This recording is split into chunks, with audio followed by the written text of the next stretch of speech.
जिसको गले में चोट के निशान थे, खून बह रहा था, धारदार किसी हथियार से उस पर हमला किया गया था। उसकी गाड़ी स्कूटी में पेट्रोल ख़त्म हो गया है, ऐसा करके उसने फ़ोन किया अपने पति को और वहाँ पर बुलाया।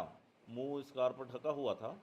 जब वो चाबी को दिया उस व्यक्ति को, उसके बाद अचानक से उस पर हमला कर दिया। वो एक दूसरे पर चरित्र की शंका करते थे। इस बात को लेकर के उसने अपने पति को अपने रास्ते से हटाना चाहा। शादी, शादी के बाद वाद विवाद और वाद विवाद के बाद हत्या या हत्या का प्रयास। इस प्रकार की स्टोरी हम कई बार आपको खबरों के माध्यम से दिखा चुके हैं कि पहले शादी होती है, शादी के बाद वाद विवाद की स्थिति उत्पन्न होती है और उसके बाद पति पत्नी के बीच वाद विवाद इतना बढ़ जाता है कि एक दूसरे की जान लेने पर भी आतुर हो जाते हैं। आज जो कहानी हम आपको बताने जा रहे हैं दरअसल वो भी इसी प्रकार की एक घटना है, जो घटना नेवई थाना क्षेत्र अंतर्गत हुई।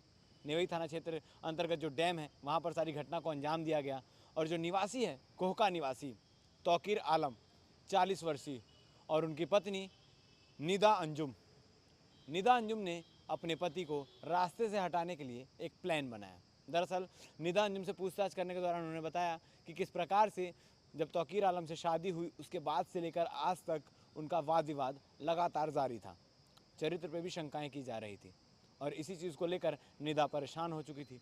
वो अपने मुंह भोले भाई आज़ाद केवट से बात करती है कि मुझे अपने पति को रास्ते से हटाना है, उसे जान से मारना है।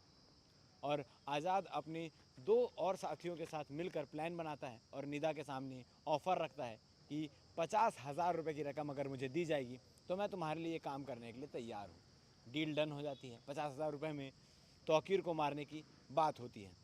16 मई जिस दिन की ये पूरी प्लानिंग रहती है, 16 मई को निदा जो है वो डैम के पास पहुंचती है। डैम के पास पहुंचते ही तौकीर को व्हाट्सअप कॉल किया जाता है। नॉर्मल कॉल की जगह व्हाट्सअप कॉल किया जाता है और व्हाट्सअप कॉल करके तौकीर को बुलाया जाता है कि मेरी स्कूटी का पेट्रोल ख़त्म हो गया है, तुम आ जाओ। तौकीर वहाँ पर पेट्रोल लेकर पहुँचता है और पेट्रोल डालने के लिए जब अपनी बीवी से चाबी मांगता है तो उसकी बीवी का साफ तौर पर कहना था है चाबी गुम चुकी है, चलिए मिलकर साथ में ढूंढते हैं। चाबी ढूंढते ढूंढते अचानक एक शख्स, नकाबपोश शख्स जो है वो चाबी अपने पास रखा होता है और चाबी देने के बहाने तौकीर को बुलाता है और जैसे ही तौकीर चाबी लेकर पीछे मुड़ता है उसके गर्दन पर 3 से 4 बार वो नकाबपोश शख्स हमला कर देता है। दरअसल वहाँ पर पेट्रोलिंग की टीम घूमती रहती है। अचानक पेट्रोलिंग की टीम पहुंचती है तो खून से लथपथ एक शख्स अपनी बीवी के साथ दिखाई देता है। उसे तुरंत उठाकर अस्पताल भेजा जाता है। उस वक्त वो बात करने की स्थिति में नहीं रहता। तो अगले दिन जब उसकी स्थिति थोड़ी संभलती है तब पुलिस वहाँ पर पहुँचती है तो उसने यही सारी घटना जो मैंने आपको बताई वो पुलिस को बताता है।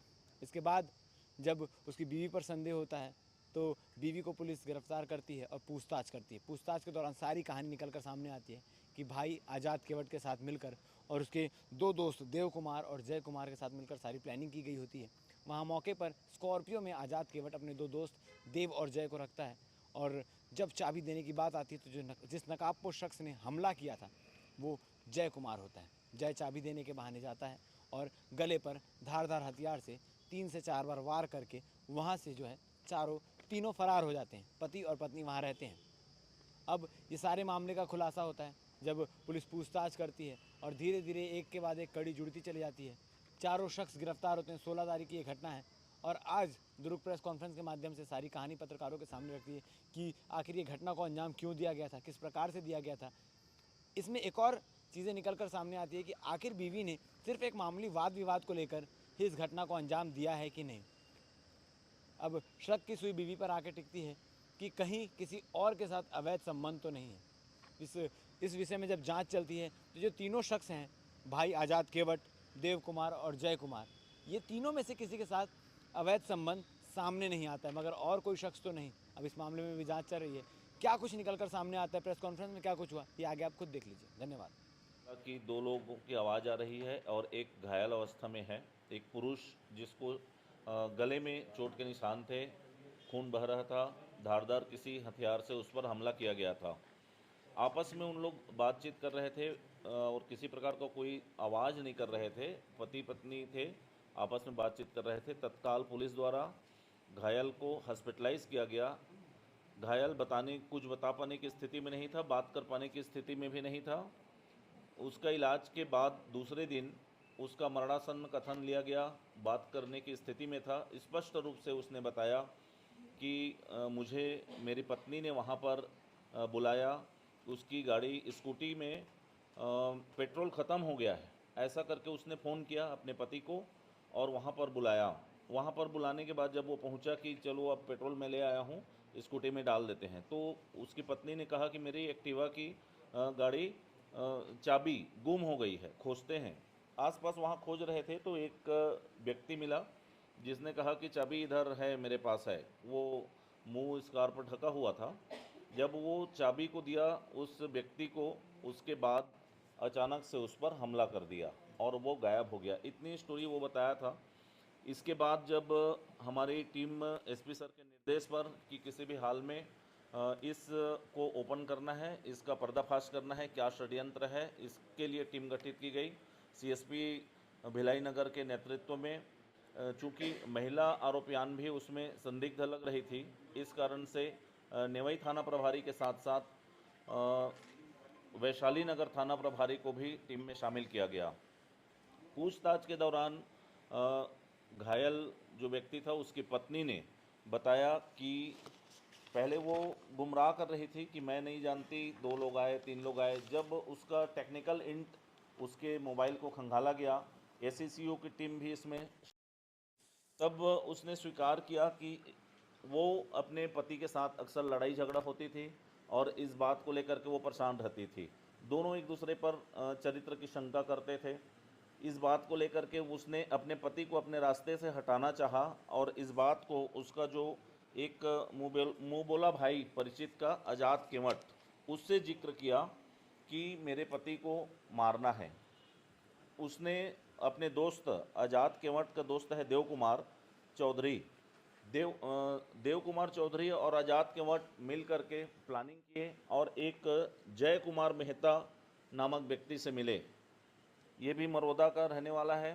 उनसे मिल कर के तीनों ने इनके पास लेकर के गए नीदा अंजुम जो घायल की पत्नी है उसके पास, और इन लोगों ने चारों मिल कर के प्लान किए। 50,000 रुपये में उसको मारने की बात हुई। ये चाकू मारने के लिए तैयार हो गया। जय कुमार मेहता बोला कि मैं उसका मर्डर कर दूंगा, 50,000 चाहिए। इस तरह की प्लानिंग हुई। इन लोगों ने बैठ के 2-3 दिन तक प्लान किया, षड्यंत्र किया कि कहाँ पर बुलाया जाए, सुनसान जगह हो। और इस बीच उसने एक्टिवा में पेट्रोल ख़त्म हो गया है, इस बहाने अपने पति को मरोदा डैम के पास सुनसान जगह पर बुलाया और ये तीनों अन्य आरोपी स्कॉर्पियो में आए थे और वहाँ पर छुपे हुए थे, स्कॉर्पियो में बैठे हुए थे। इसी बीच में जब चाबी खोजने के लिए प्रार्थी जो घायल है वो गया, तो जय कुमार मेहता ने ही स्कार्फ बांधा हुआ था। उसने अपने चाबी देते हुए, चाबी दे करके जब वो मुड़ा तो चाकू से उसके गले पर 3-4 वार लगातार कर दिए। और 2 आरोपी देव कुमार और आज़ाद केवट वहीं पर स्कॉर्पियो में सारा घटनाक्रम देख रहे थे। जैसे ही ये घटना हुआ तुरंत वो वहाँ से फरार हो गए और ये कहानी के रूप में इसको पत्नी ने अलग बताया। हमारी टीम के पूछताछ के दौरान इन्होंने घटना करना स्वीकार किया। अब उनके पास से घटना में प्रयुक्त हथियार और उनकी गाड़ी, सारे चीज़ को जब्ती की गई है। इन चारों को आज गिरफ्तार करके माननीय न्यायालय के समक्ष पेश किया जा रहा है। इसमें इन तीनों के साथ किसी प्रकार की कोई अफेयर की बात नहीं है। वो स्पष्ट नहीं है, चरित्र पर शंका करते थे, मैंने जैसे बताया शुरू में। ऐसी क्या दिक्कत पड़ गई शादी के बाद कि उस मर्डर ही करने का, जब उसको अलग होना तो अलग हो सकती है। लव मैरिज था कि अरेंज मैरिज था? ये अरेंज मैरिज था। वो बाद में बता देंगे।